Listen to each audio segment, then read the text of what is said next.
They say character is who you are when no one is watching. But for Sarah Bennett, the whole world was about to watch. She was just a single mother, trying to survive a tyrant boss and a mountain of debt.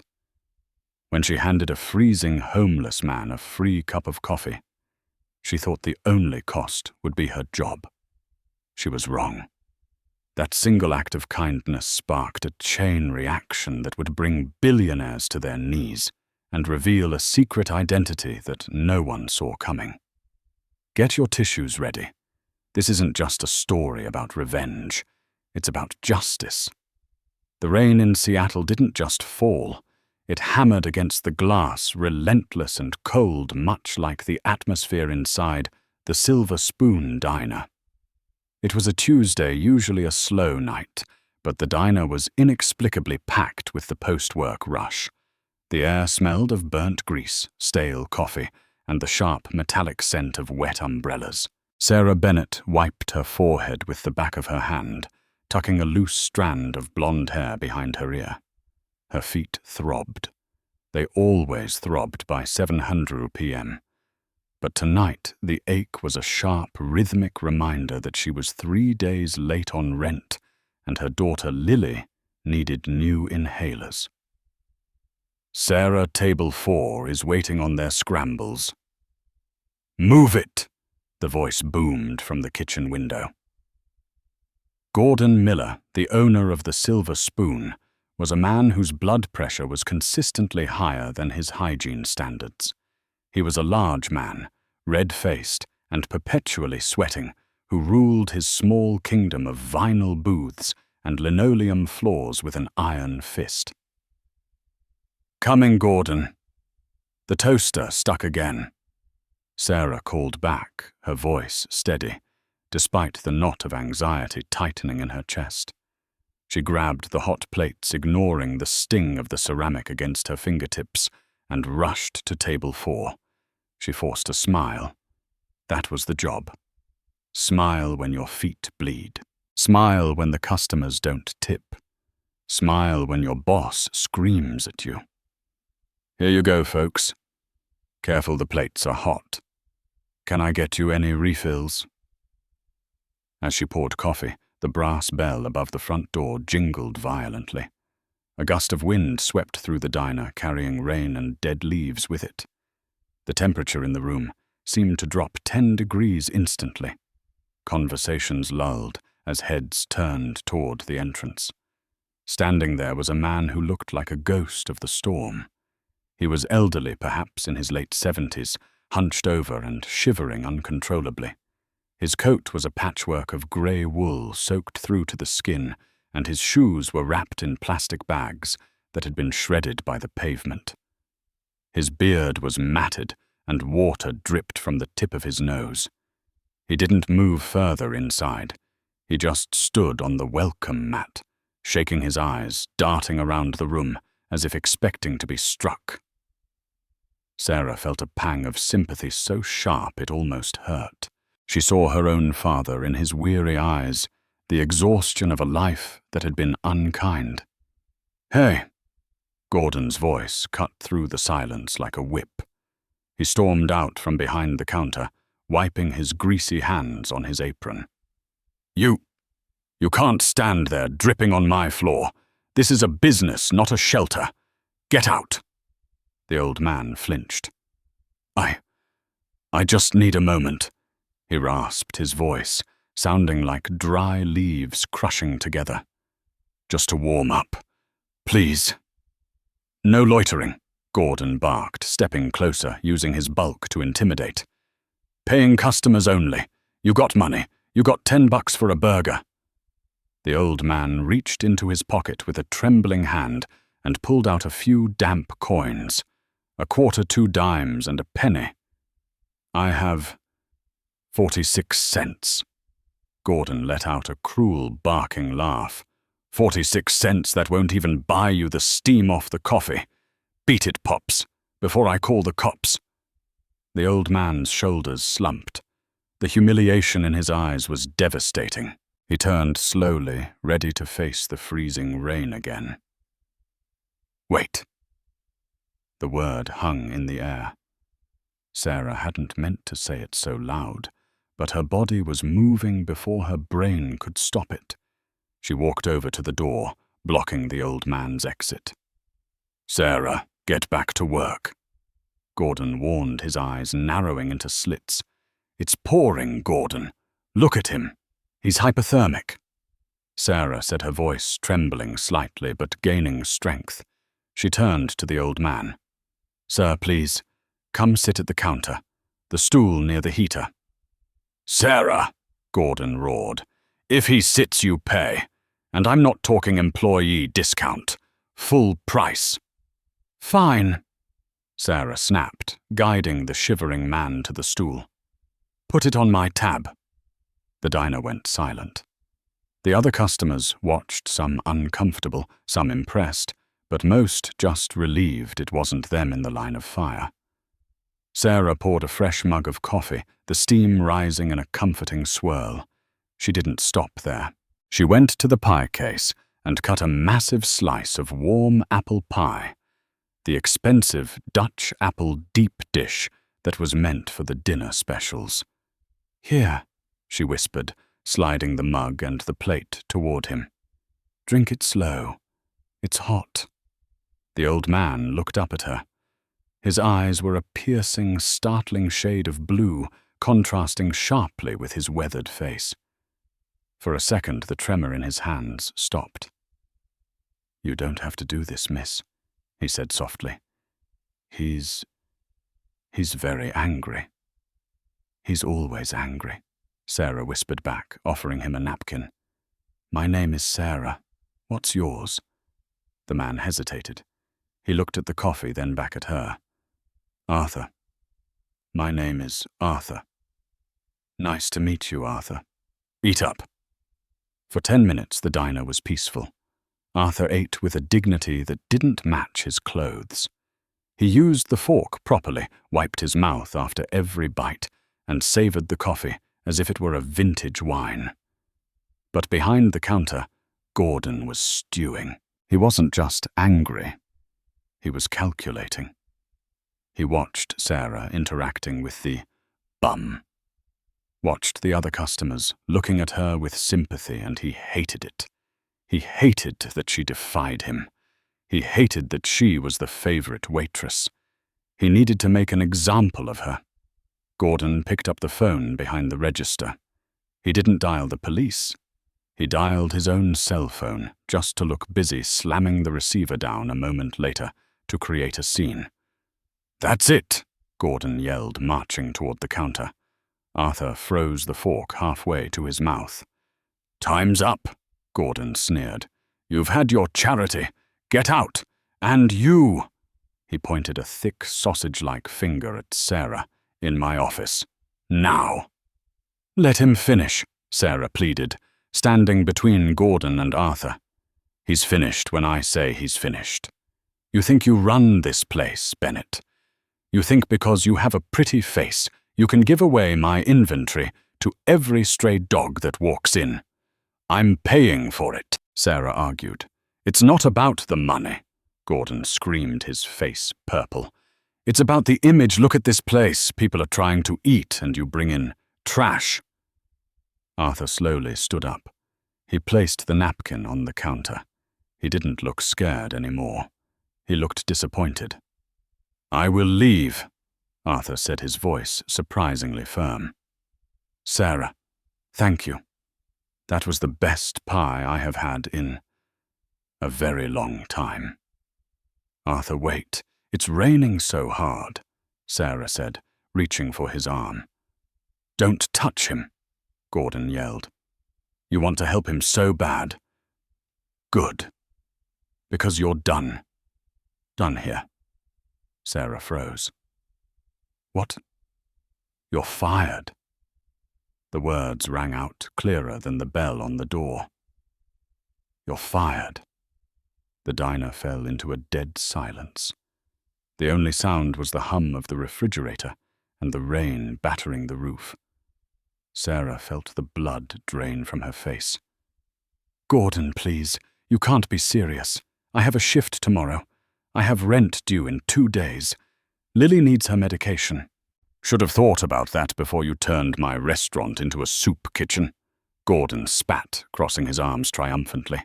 He was enjoying this. He was enjoying the power. Hand over your apron, right now. Gordon, please, Sarah begged, her pride crumbling under the weight of necessity. She couldn't lose this job. The job market in the city was terrible, and she didn't have the savings to float even for a week. I'll double shift. I'll clean the grease traps. Just don't fire me. It's too late, Gordon sneered. He turned to the customers, addressing the room like a ringmaster. See this? This is what happens when you break the rules at the Silver Spoon. We run a respectable establishment. We don't cater to vagrants. He turned back to Sarah. Apron, now, or I call the cops and have you escorted out for trespassing. Arthur, who had been moving toward the door, stopped. He turned back slowly. The shuffle in his step was gone. He stood up to his full height, which was surprisingly tall. Sir, Arthur said, addressing Gordon, you are making a mistake. Gordon laughed a wet, hacking sound. The only mistake I made was hiring her. And you... You've got 3 seconds to hit the pavement before I throw you out personally. Arthur looked at Gordon. He didn't look at him with anger, but with a strange, clinical curiosity, as if he were examining a bug under a microscope. Cruelty costs more than kindness, Mr. Miller. You would do well to remember that. Get out! Gordon roared, grabbing a glass of water from the counter and hurling the contents toward Arthur. The water splashed onto Arthur's tattered coat and cheap shoes. The customers gasped. A woman in booth 3 stood up, grabbing her purse. That is enough. We are leaving. Fine, go! Gordon screamed, completely unhinged. I don't need customers who support this garbage. Sarah hurriedly untied her apron. Her hands were shaking so badly, she could barely undo the knot. She pulled it off, folded it neatly because that's who she was, even in disaster, and placed it on the counter. Here, she whispered, tears stinging her eyes. I'm sorry, Gordon. Don't apologize to him, Arthur said softly. He was standing by the door, water dripping from his coat.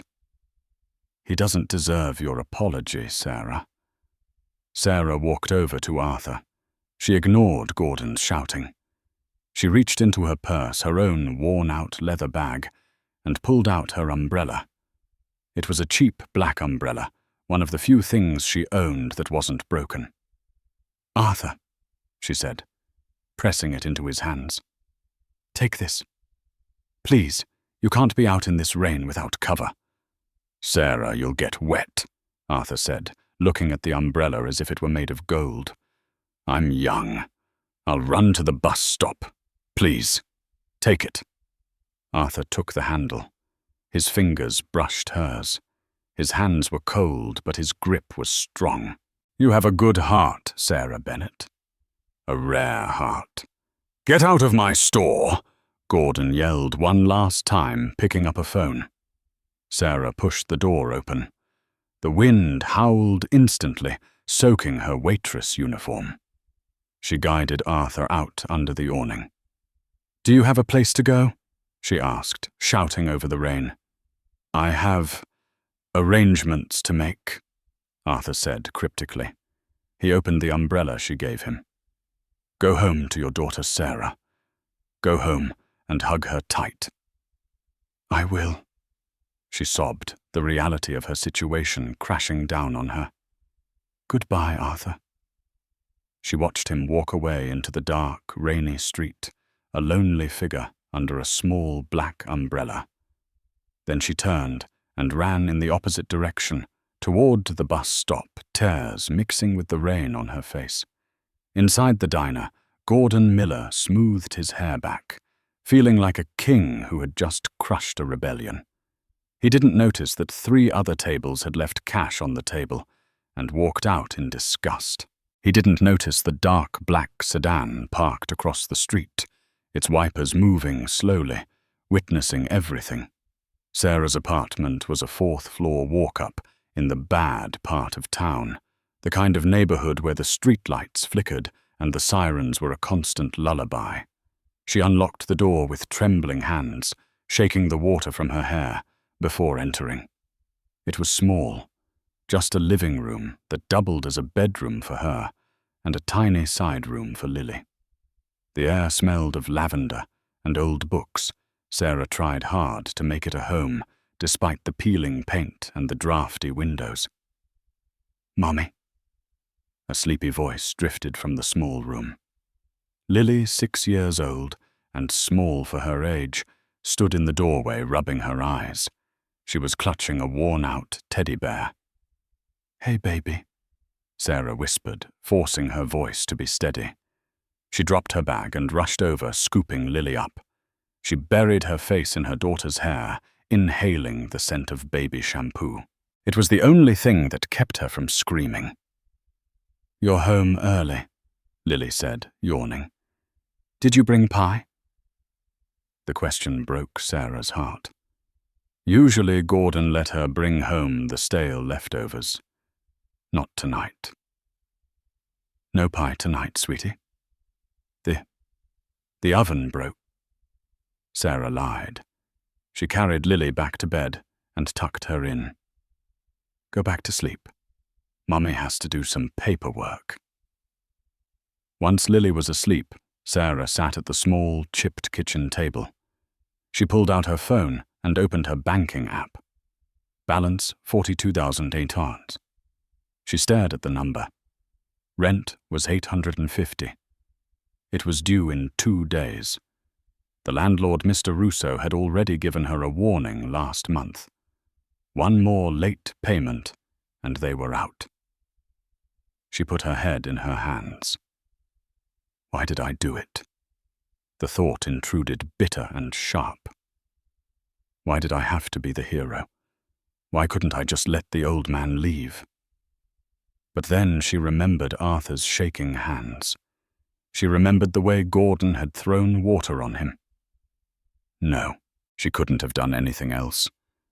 If the price of her soul was a waitress job at a greasy spoon, the price was too high. She opened her laptop, an old, slow machine, and started searching for jobs. Waitress needed. 2 years experience. Dishwasher, night shift, janitor. She applied to everything. 5 applications. 10. 20. At midnight, her phone buzzed. A text from her friend Jenna, who worked at the diner. Jenna. "Sarah, are you okay? Gordon is on a rampage. He's telling everyone you stole from the register.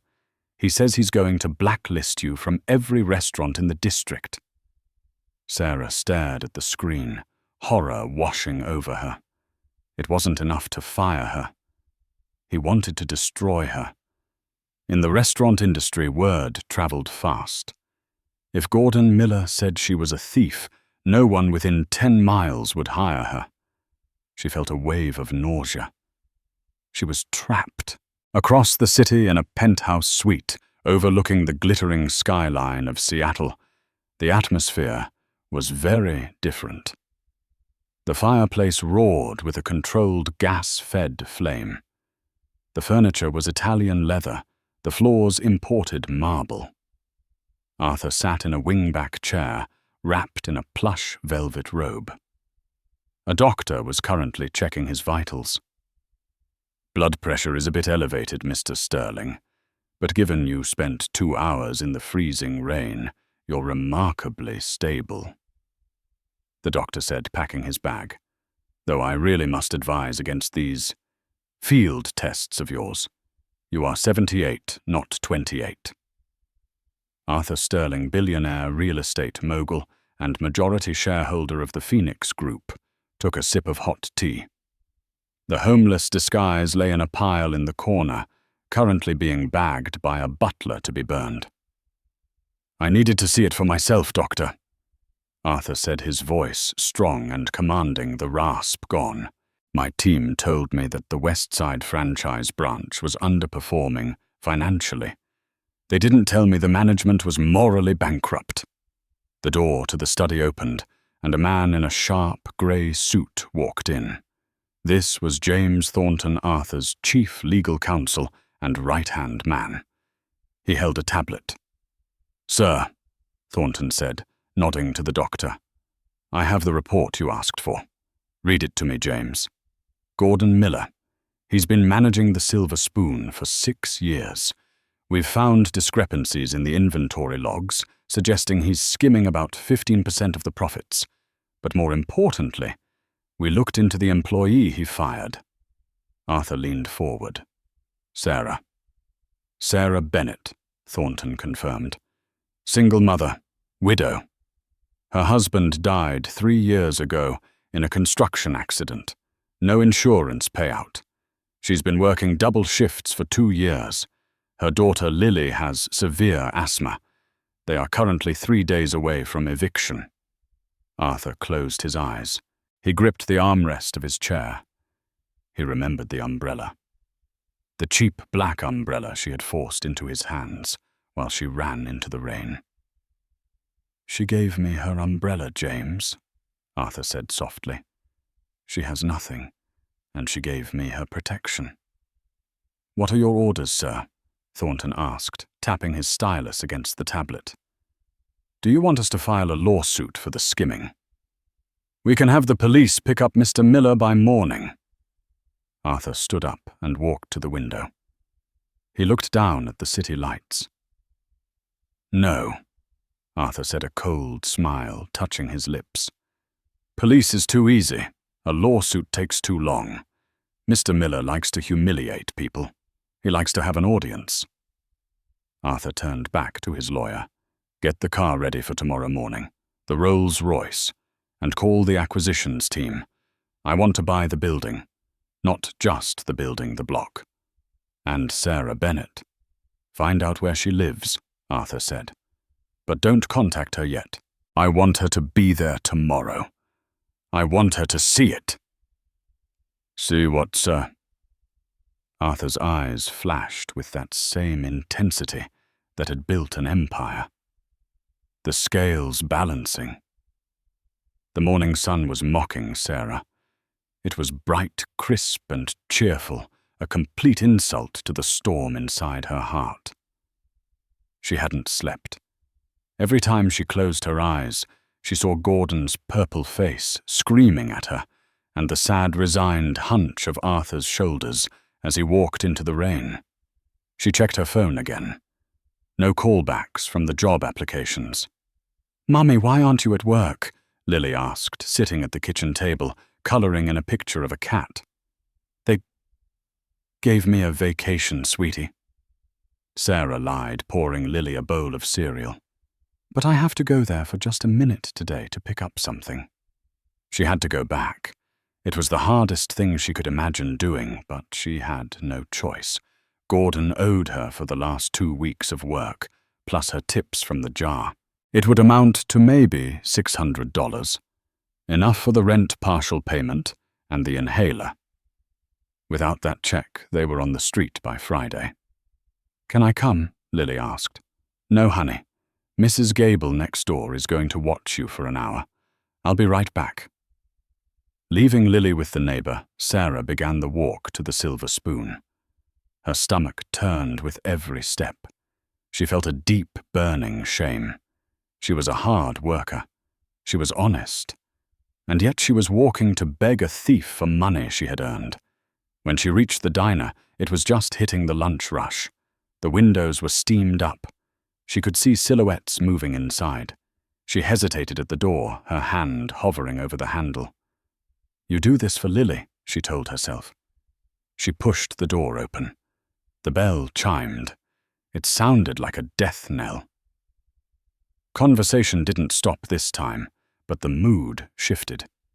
The other waitresses, Jenna and a new girl named Chloe, looked up. Jenna looked sad. Chloe looked terrified. Gordon was at the register counting cash. He looked up, and his face twisted into a sneer. Well, well. Look what the cat dragged in. Come to beg for your job back, Bennett, because the answer is no. Sarah kept her head high, though her knees were shaking. I'm not here for the job, Gordon. I'm here for my paycheck. And my tips. Gordon laughed.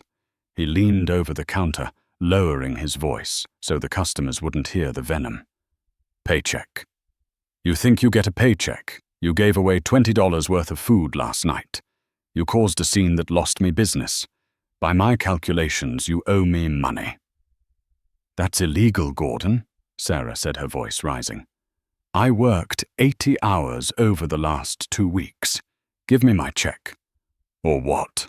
Gordon challenged. You'll sue me with what money? You can't even afford a lawyer, Sarah. You can't even afford a coffee.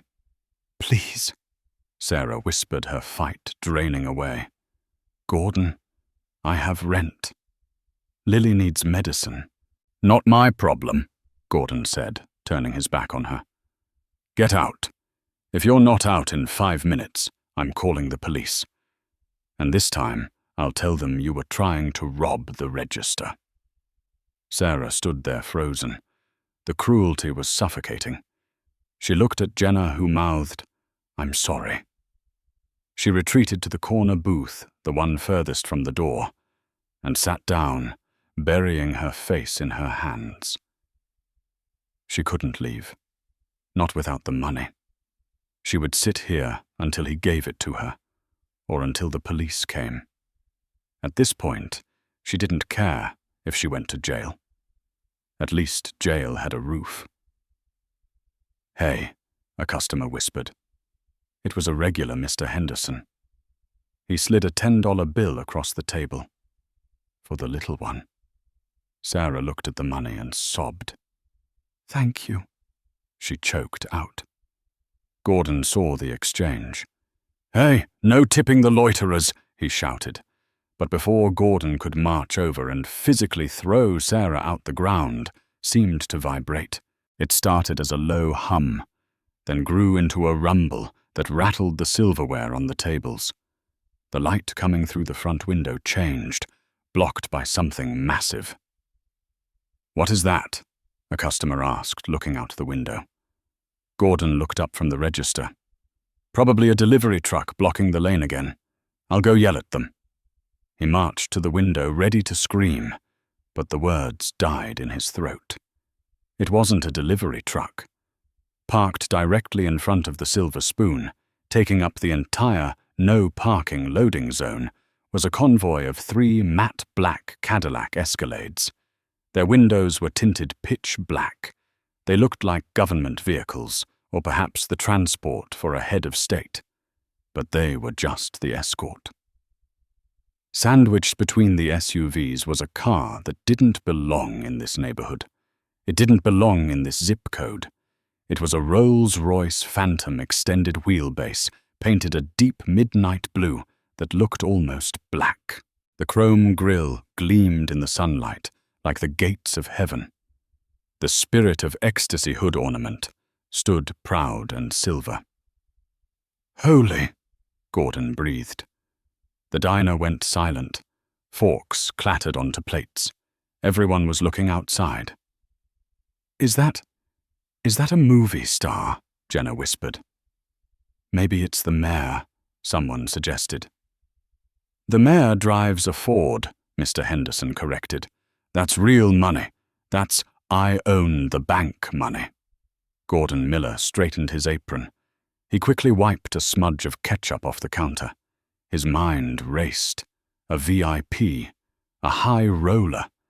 If someone that rich was coming here, they must have heard about the diner's famous meatloaf. Or maybe they were looking for investment opportunities. Everyone look busy, Gordon hissed at the staff. Jenna, clean table 4. Chloe, tuck your shirt in. Look presentable. He looked at Sarah in the corner. And you. Stay hidden. If you say one word to them, I will end you. The doors of the leading SUV opened. 4 men stepped out. They were giants wearing identical charcoal suits and earpieces. They moved with military precision, scanning the street, scanning the windows of the diner. One of the guards walked to the diner door and held it open, standing like a statue. He didn't enter. He just secured the perimeter. Then the driver of the Rolls-Royce, a man in a chauffeur's uniform, walked around to the rear passenger door. He opened it slowly. A polished black leather shoe stepped onto the cracked pavement. Then a cane, sleek black mahogany, with a silver handle. The man who emerged was tall and thin.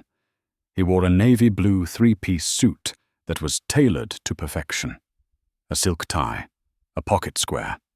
His white hair was combed back immaculately, and he wore sunglasses that probably cost more than Gordon's car. He didn't look like a ghost of the storm anymore. He looked like a titan. Gordon Miller rushed to the front of the diner, putting on his best fake smile. He practically bowed as the man entered. "Welcome, welcome to the Silver Spoon," Gordon gushed, rubbing his hands together. "What an honor. I'm Gordon Miller, the owner. We have a private booth available in the back, if you'd like some privacy, sir." The man in the suit didn't answer immediately. He took off his sunglasses, slowly folding them and placing them in his breast pocket. His eyes were piercing blue. He looked around the diner, scanning the peeling paint, the greasy ceiling tiles, and the frightened faces of the customers. "A private booth won't be necessary," the man said. His voice was smooth, cultured, and commanded absolute attention. Gordon swallowed. Of course. Right this way, sir." "Can I get you a menu?" "I don't need a menu," the man said. He walked past Gordon, ignoring him completely. The security detail followed him inside, lining the back wall, silent and imposing. The atmosphere in the diner was electric with tension. The man walked straight to the counter. He placed a hand on the back of a specific stool, the stool near the heater. He sat down. "I believe," the man said, looking at the empty space behind the counter. "I ordered a coffee and a slice of Dutch apple pie." Gordon blinked. He was confused. I'm sorry, sir." "You haven't ordered anything yet." The man turned slowly on the stool to face Gordon. "I ordered it last night," he said, "but I was interrupted before I could finish." Gordon froze. He squinted. He looked at the blue eyes. He looked at the height. He looked at the cane. The realization hit him like a physical blow to the stomach. His face went from red to pale white in a second. "You," Gordon whispered. The bum." The silence that descended upon the Silver Spoon diner was heavy, suffocating, and absolute. It wasn't just the silence of a pause in conversation. It was the vacuum created when a predator enters a room. Gordon Miller stood behind the counter, his hand still frozen halfway to the soda gun. He blinked his brain, struggling to reconcile the two images in his head. He saw the man sitting on the stool, impeccable regal, wearing a suit that cost more than Gordon's car, and he saw the shivering, filthy wretch he had thrown out into the rain less than 12 hours ago. The eyes were the same, that piercing, unyielding cobalt blue. "You," Gordon stammered, his voice cracking. He let out a nervous, incredulous chuckle that sounded like dry wood snapping. "You're the bum, the guy with the plastic bags on his feet." He looked around at the customers, trying to rally support, trying to turn it into a joke. "Hey folks, get a load of this. It's a makeover show. The vagrant cleaned up nice, didn't he?" Nobody laughed. Mr. Henderson in booth 3 was staring at the man in the suit, with his mouth slightly open. Jenna the waitress had pressed her back against the pie case, her eyes wide with a mixture of fear and awe. Arthur Sterling didn't blink. He didn't smile. He simply sat there, his hands resting atop the silver handle of his cane, radiating a calm that was far more terrifying than Gordon's shouting. "Mr. Miller," Arthur said, his voice low, smooth, and carrying a resonance that reached the back of the kitchen. "I believe you have something that belongs to one of your employees." Gordon bristled. The initial shock was wearing off, replaced by his default setting aggressive defensiveness. He was the king of this castle, and he didn't like being talked down to suit or no suit. "Now you listen here, Pops," Gordon sneered, leaning over the counter, his face turning a mottled shade of red. "I don't know who you think you are playing dress-up and renting a fancy car, but you don't walk into my establishment and give orders. This is private property, and you're trespassing." "Is it?" Arthur asked. It was a simple question, but it hung in the air like a guillotine blade. "Is it what, your establishment?" Arthur clarified. He turned his head slightly. "James." The command was soft, but the reaction was instant. The front door opened, and the man in the grey suit, James Thornton, stepped inside. If Arthur looked like royalty, James looked like a weapon. He was sharp, angular, and held a leather briefcase with the same casual familiarity that a soldier holds a rifle. James walked to the counter, the heels of his Italian loafers clicking rhythmically on the linoleum. He didn't look at the customers. He didn't look at the menu. He looked only at Gordon Miller, with the dispassionate gaze of a coroner examining a corpse. "Who are you?" Gordon demanded, taking a step back. "Who are these people, Sarah? Did you call them? Is this some kind of prank?" Sarah, still cowering in the corner booth, shook her head violently. "No, Gordon, I swear." "Quiet, Sarah," Arthur said gently. "You don't need to answer him." James Thornton placed the briefcase on the counter right next to the display of stale doughnuts. He clicked the gold latches open. Snap, snap.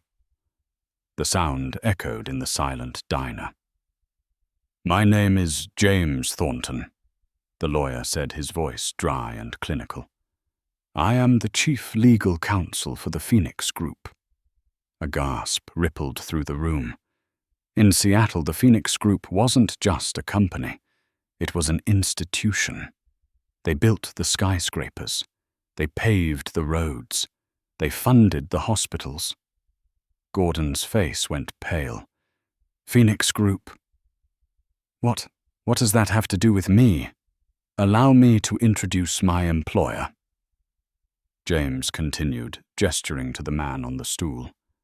"Mr. Arthur Sterling, chairman of the board, majority shareholder, and the man you physically assaulted with a glass of water yesterday evening." Gordon's knees actually buckled. He grabbed the counter for support. "Sterling, the Arthur Sterling, but you looked like..." "I looked like a human being in need," Arthur said, his voice turning to ice. "A test, Mr. Miller, a simple test of character, and you failed spectacularly." "I didn't know," Gordon squealed, sweat beginning to bead on his forehead. "Sir, Mr. Sterling, please, it was a misunderstanding." "We get a lot of riff-raff in here. Drug addicts, dangerous types. I was just protecting the business. I was protecting the customers." "Protecting the business?" James asked, pulling a thick file from his briefcase. He adjusted his rimless glasses. "That is an interesting choice of words, considering the findings of our audit team." "Audit?" Gordon choked out. "What audit? The one we conducted between 2:00 a.m. and 6:00 a.m. this morning," James said, opening the file. "You operate the Silver Spoon under a standard franchise agreement with Westside Dining Corp. Is that correct?" "Yeah, sure, but at 9:03 a.m. this morning," James read from a document, "the Phoenix Group completed a hostile acquisition of Westside Dining Corp. We bought 51% of the controlling stock. which means, Mr. Miller, that as of this morning, Mr. Sterling owns the company that owns your license. He is your boss." Gordon looked like he was going to vomit. He looked at the door, but the massive security guards were blocking it. Their arms crossed, their expressions hidden behind dark sunglasses. He was trapped. "Now," James continued, flipping a page, "regarding your protection of the business, our forensic accountants accessed the franchise servers remotely. We found a very interesting pattern in your POS system. It seems that every Friday and Saturday night, approximately 20% of cash transactions are voided after the customer pays marked as order error." Gordon began to shake. The system is glitchy. It's old hardware." "It's not a glitch," James said, his voice dropping an octave, becoming dangerous. "It's a skimming algorithm. You take the cash void, the ticket, and pocket the difference. By our calculations over the last 5 years, you have embezzled approximately $142,000 from the corporate revenue stream." The diner erupted in whispers. "Did you hear that? 100 grand, and he wouldn't give me free refill on my soda." "That's a lie," Gordon screamed, his voice shrill and panicked.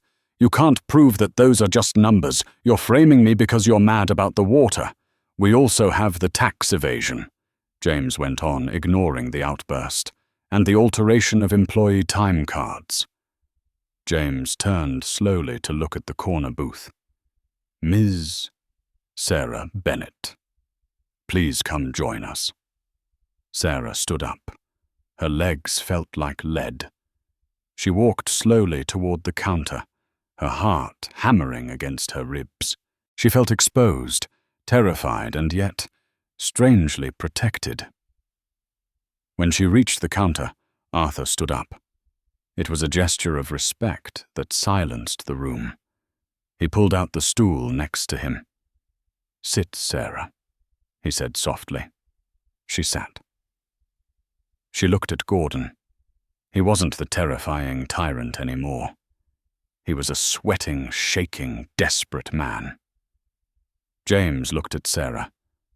"Ms. Bennett, regarding your termination last night, Mr. Miller claimed you were fired for theft of company food. Is that correct?" "Yes," Sarah whispered. "And did he provide you with your final paycheck, as required by state law, upon immediate termination?" "No," Sarah said, her voice gaining a little strength. "I came in this morning to ask for it. He told me I owed him money. He threatened to call the police." James closed the folder with a definitive thud. He looked at Gordon with pure disgust. "That," James said, "is extortion, combined with the grand larceny, the tax fraud, and the falsification of business records. Mr. Miller, you are looking at a minimum of 15 years in a federal penitentiary." "No. No." Gordon backed away, knocking over a stack of plastic cups. They clattered to the floor, a chaotic noise in the tense room. "You can't do this to me. I'm a pillar of this community. I know people, I know the sheriff." Arthur leaned forward, resting his elbows on the counter. He looked Gordon dead in the eye. "You know the sheriff?" Arthur asked. "Good. That will save us the trouble of introductions." Arthur nodded to the security guards at the door. One of them stepped aside and opened the door. 2 uniformed police officers walked in, followed by a detective in a plain suit. They didn't look like they were there for coffee. The detective held a pair of handcuffs. "Gordon Miller?" the detective asked, stepping forward. "No, stay back," Gordon shouted, grabbing a bread knife from the cutting board behind the counter. The reaction was instantaneous. The security guards moved with a speed that defied their size. Before Gordon could even raise the knife, the lead guard had vaulted the counter. With one swift motion, he grabbed Gordon's wrist, twisted it behind his back, and slammed him face first onto the stainless steel prep table. "Drop it!" the guard roared. The knife clattered to the floor. "Get off me, police brutality, help!" Gordon screamed, his face pressed against the cold metal. The detective walked around the counter, calm and unbothered. He holstered his own weapon and pulled out the cuffs. He ratcheted them onto Gordon's wrists. Click. Click. "Gordon Miller, you are under arrest for grand larceny, fraud, and extortion," the detective recited, pulling Gordon up by his collar. "You have the right to remain silent. Anything you say can and will be used against you." Gordon was crying now. Messy, ugly sobs. Snot ran down his nose. Sarah. Tell them I was a good boss. I gave you extra shifts. I let you take the leftovers. Sarah, please." Sarah looked at him. She thought about the nights she cried in the bathroom because he screamed at her. She thought about the time he docked her pay for breaking a plate. She thought about him throwing water on Arthur. "You were never a good boss, Gordon," Sarah said, her voice steady and clear. "And you never gave me anything. I earned every penny." "Get him out of here," Arthur said, waving his hand dismissively as if shooing away a fly. The police dragged Gordon out. He kicked and screamed all the way to the door, shouting obscenities, blaming the government, blaming the rain, blaming everyone but himself. As the cruiser doors slammed shut and the sirens wailed to life, the tension in the diner finally broke. The customers let out a collective breath. Someone started clapping, then someone else. Soon the whole diner was applauding. Arthur raised a hand, and the room quieted down again. He turned his stool to face Sarah. The terrifying titan of industry melted away, leaving only the kind old man with the gentle eyes. "Sarah," he said, "I'm deeply sorry you had to witness that. It was necessary, but unpleasant." "Arthur," Sarah said, wiping tears from her cheeks, You bought the whole company, just to help me. I bought the company because it was poorly managed." Arthur smiled. "Helping you was the priority, but the acquisition makes good business sense. However, it leaves me with a problem." "A problem?" Arthur gestured to the empty kitchen, where the fry cook was peeking out, looking terrified that he might be next. "I have a restaurant chain to run now. I have a board of directors to answer to. I cannot be here every day to make sure the coffee is fresh and the customers are treated with respect. I need someone who understands that hospitality is about heart, not just profit margins." He reached into the inner pocket of his suit jacket and pulled out a checkbook. He wrote quickly the scratch of the fountain pen, loud in the quiet room. He tore off the check and handed it to her. Sarah looked at it. She gasped, her hand flying to her mouth. "Pay to the order of Sarah Bennett. Amount $10,000 to dollars. This covers your stolen wages, plus interest, plus a bonus for your, shall we say, consulting services regarding Mr. Miller's character," Arthur said with a wink. "Arthur, I can't. This is too much." "Wait," Arthur said. "That is just the back pay. Here is the proposal." He signaled James, who pulled a contract from the briefcase.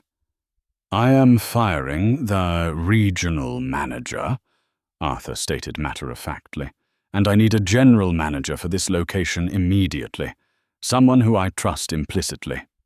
He looked Sarah in the eyes. "The salary is $85,000 a year. Full medical and dental for you and your daughter. 4 weeks paid vacation, and a profit-sharing agreement." Sarah felt the room spin. 85,000. That was more money than she had ever seen.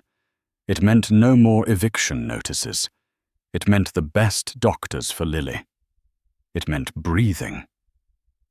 You want me to run the diner," Sarah stammered. "But I'm just a waitress." No, Arthur said firmly, shaking his head. Gordon Miller was a manager, and look where he is. You, Sarah, are a leader. You led with kindness when it was dangerous to do so. That is the only qualification I care about. He held out a pen. So what do you say? Will you help me turn this place into something special? Something where no one gets thrown out into the rain? Sarah looked at the contract. She looked at the check. She looked at Jenna and Chloe, who were giving her thumbs up and crying happy tears. She looked at Arthur, the man who had changed her life with a cup of coffee. She took the pen. Yes, she smiled, tears streaming down her face. Yes, I will. Excellent. Arthur beamed. He stood up and offered her his arm. Now, Ms. Bennett, I believe as the new general manager, you are entitled to a lunch break. My driver is outside. Shall we go discuss the new menu? I have some very strong opinions about the quality of the cinnamon rolls. Sarah laughed, a sound of pure, unburdened joy. She took his arm. Lead the way, Mr. Sterling. As they walked out of the diner, past the cheering customers, and into the bright afternoon sun, Sarah didn't look back. The storm was over. 6 months had passed since the storm that changed everything. November had rolled around again in Seattle, bringing with it the familiar grey skies and biting drizzle. But on the corner of 4th and Main, the atmosphere was unrecognizable. The peeling, flickering neon sign of the Silver Spoon had been taken down.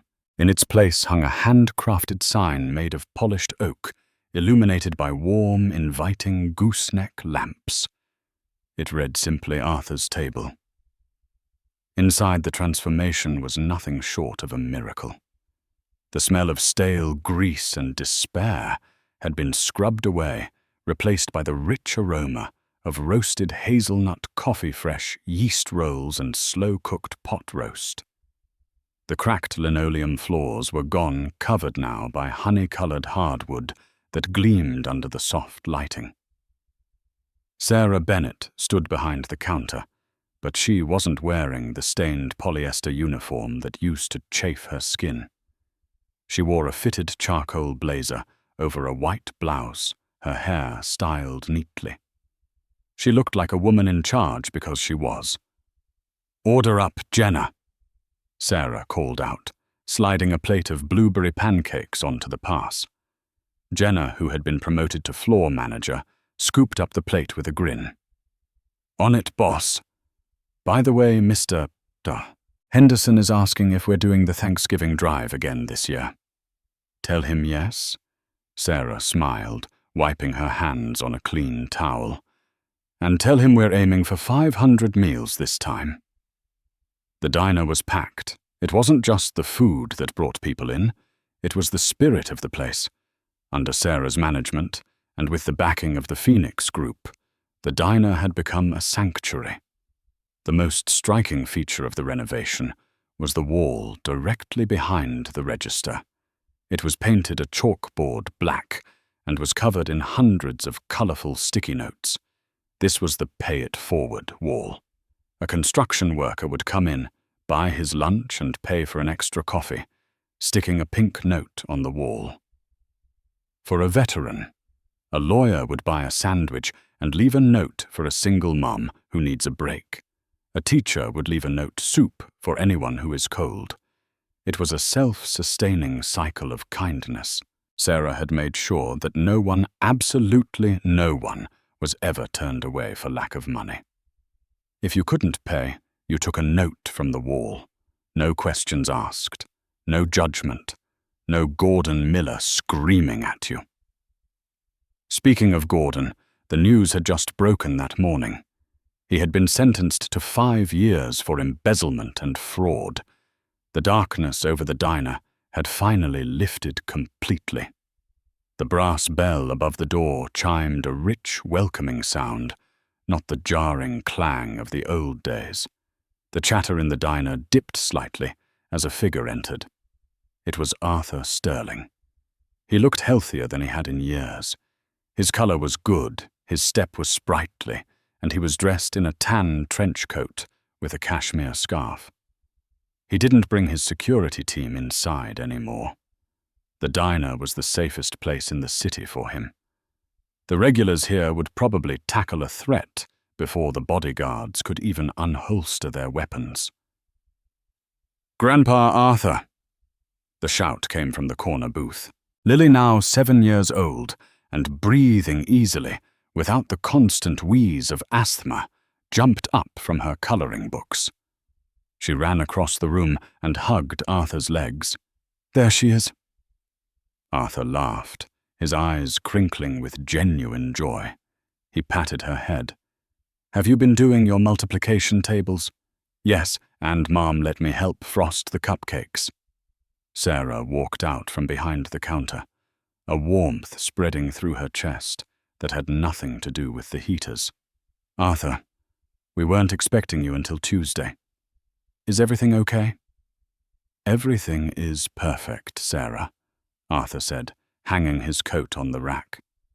"But I had some business in the city, and I found myself craving the best coffee in Seattle." They sat in their usual spot, booth 1, by the heater. It was permanently reserved for him, though he never asked for it to be. Sarah poured him a fresh cup. "You know, the quarterly numbers came in yesterday. We're up another 15%. I was thinking we could use the surplus to renovate the kitchen in the homeless shelter down the street." Arthur took a sip of coffee, savoring it. He watched her over the rim of the mug. He didn't seem interested in the profit margins. "Sarah," he said softly, placing the mug down, "do you remember the night we met?" Sarah's smile faded into a look of gentle nostalgia. "I remember every second of it. I remember thinking I was going to lose everything. And I remember thinking," Arthur interrupted, "that I had already lost everything. Not money, of course, but I had lost my faith in people. I was surrounded by yes men and sharks like Gordon Miller. I came in here looking for a reason to shut this place down. Instead, you gave me a reason to keep going." He reached into his inner pocket. He didn't pull out a checkbook this time. He pulled out a thick, cream-colored envelope sealed with red wax. "Arthur, what is this?" Sarah asked, her heart beginning to pound. "I have no children, Sarah," Arthur said, his voice trembling slightly. "My wife passed away 10 years ago. The Phoenix Group will go to a board of directors when I die. They will manage the assets, the skyscrapers, the tech firms. But this place..." He looked around the warm, bustling room. He looked at the sticky notes on the wall. He looked at Lily laughing with Jenna. "This place is not an asset. It is a heart, and a board of directors cannot govern a heart." He slid the envelope across the table. "Open it." Sarah's hands shook as she broke the seal. She pulled out a stack of legal documents. She read the title page, and her breath hitched in her throat. "Deed of transfer and ownership." "Arthur!" She gasped, tears springing to her eyes instantly. This says you're giving me the building, the land, the business." "I'm not giving it to you," Arthur corrected her gently. "I'm returning it to its rightful owner. You built this, Sarah, not with bricks and mortar, but with that spirit of yours. If I keep it, it's just a tax write-off. If you own it, it's a legacy." "I can't," Sarah sobbed, covering her mouth. "Arthur, this is worth millions. You've already saved my life. You gave me a job. You paid for Lily's doctors. I can't take this." Arthur reached across the table and took her hand. His skin was papery and thin, but his grip was firm. "Sarah, listen to me. You saved an old man from the cold. You gave me your umbrella and walked into the rain. You didn't know I was a billionaire. You didn't know I could reward you. That is why you deserve this. Because you would have done it, even if I remained a beggar forever." He squeezed her hand. "Please, take it. Let me rest easy knowing that Arthur's table will always be here. Let me know that when I am gone, there will still be a light on in the window for the next person who needs it." Sarah looked at him, seeing the loneliness that had been hiding behind his blue eyes for so long and the peace that was there now. She realized this wasn't just a gift for her. It was a way for him to ensure his name meant something good. "Okay," she whispered, the tears flowing freely now. "Okay, Arthur. I promise. I will take care of it. I will take care of everyone." "I know you will." Arthur smiled, leaning back. "Now, are those Dutch apple pies fresh? I believe I'm entitled to a free slice as the former owner." Sarah laughed through her tears. "For you, Arthur, free pie for life." As Sarah went to the kitchen to cut the biggest slice she could find, Arthur stood up. He walked over to the pay-it-forward wall. The diners watched him with reverence. They knew who he was now, and they knew what he had done for the neighborhood. Arthur took a pen from the counter. He pulled a single yellow sticky note from the pad. He wrote a message on it, his handwriting elegant and loopy. He stuck it right in the center of the board, surrounded by hundreds of other acts of kindness. He buttoned his coat, tipped his invisible hat to the room, and walked toward the door. He stopped for a moment to look back at Sarah, who was bringing the pie out, surrounded by the golden light of the diner she now owned. He smiled, satisfied.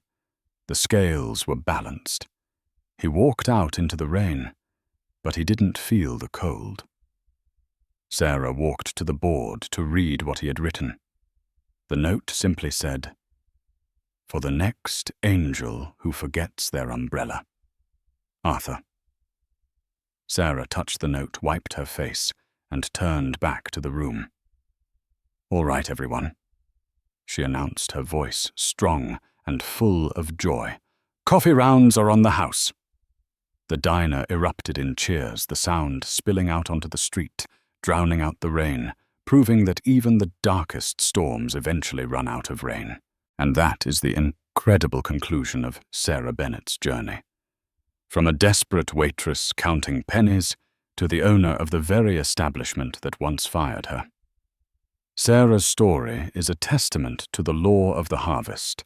What you plant, you eventually consume. She planted kindness in a storm, and she harvested a legacy. It's easy to be kind when people are watching, or when we know there's a reward.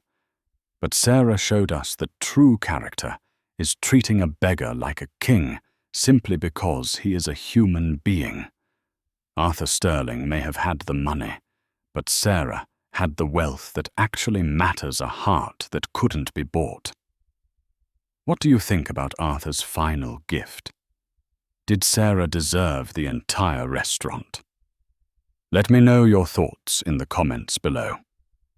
If you enjoyed this story of justice and redemption, please smash that like button and subscribe to the channel.